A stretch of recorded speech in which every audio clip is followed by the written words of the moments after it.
Hello guys, स्वागत छ मेरो नयाँ युट्युब च्यानल हो, भर्खरै खोलेको। माया देखाइदिनु होला सबैलाई।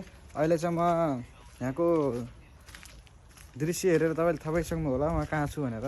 एकदमै गाई पालन एउटा सानो देश, स्लोभेनिया, राम्रो देश, सुन्दर देश र सिस्टमेटिकली गाई पालन छ। लगभग नेपालसँग मिल्छ सबै कुरा। यहाँको पालनहरू सबै नेपालसँग मिल्छ। हामी चाहिँ यहाँ खासमा दुध लिन आएको, ताजा दुध खाम भनेर आएको। हिजो हामी आए थियौँ दुध लिन, अनि राम्रो देखेर एउटा भ्लग बनाइदिउँ न त सबैलाई सूचना हुन्छ भनेर गराउन खोजेको हो। तर हिजो चाहिँ हाम्रो अलि रात पर्यो कि दुध लिन चाहिँ अलि रात पर्यो, त्यसैले आज आइकन भिडियो बनाउन लागेको। धेरै कुरा नगरौँ, सिधै हामी भित्र जाऊँ। अनि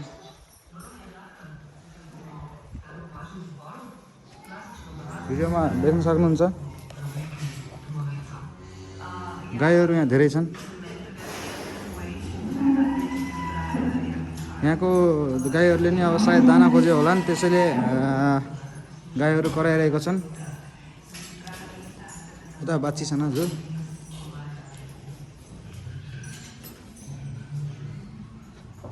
कति ठुलो टाउको हुन् कि गाईका भने फेरि। यता गाई यस्तो भयो। अब यता मल फाल्ने हो। यो चाहिँ तपाईँको गाई उठाउने, गाईले फालेको फोहोर चिज, गोबर भनौँ, उठाउने। यता नहर छ।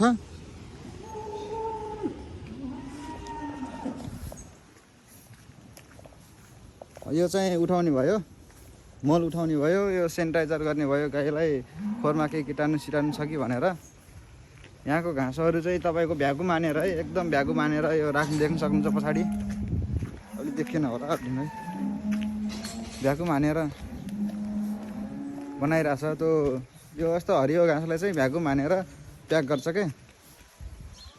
अनि जुन बच्चा निक्लिएपछि चाहिँ अलिक ठुला हुन्छ, तिनी चाहिँ यता राख्ने गर्छन्। हेर्नु, यहाँका विदेशी मान्छे मात्रै होइन क्या, यो गाई गोरु पनि हेर्नु ठ्याक्कै खैरे जस्तो छ किन। यो गाई यहाँको खैरे जस्तो छन् गाई पनि।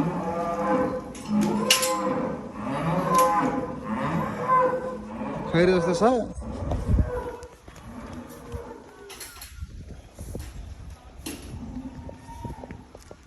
यो सिस्टमेटिकली छ, राम्रो छ।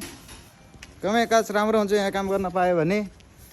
नेपालमै काम गरे जस्तो लाग्छ, तर के गर्नु, काम पाउँदैन। यस्ता यस्ता ट्र्याक्टरहरू दियो भने त म घुगाइदिन्थेँ हो। नेपालमा पनि घुगाइदिन्थेँ, यहाँ पनि घुगाइदिन्छु म त। नेपालमा पुरा हुँगाइकै हो बटाउ। के गर्ने त, तर अब हुँगाइ मिल्दैन। अब यता त मिसिनहरू टन्दैछन् यतातिर। यस्तै हो। हेर्नु, यो नेपालको गोठ जस्तो भयो। यता गोठ छ, यता अर्को गोठ छ। यता सुत्केरी राख्छन्, सुत्केरी गाईहरू। सुत्केरी भन्दा पनि अब सुत्केरी हुनेवाला गाईहरू राख्छन्। यता गाई भयो, त्यो ओनरको घर भयो पारीको। मौसम पुरा च्यालेन्ज हानिरहेछ। दुध खाने हो कि नै भन्ने च्यालेन्ज हानिरहेछ।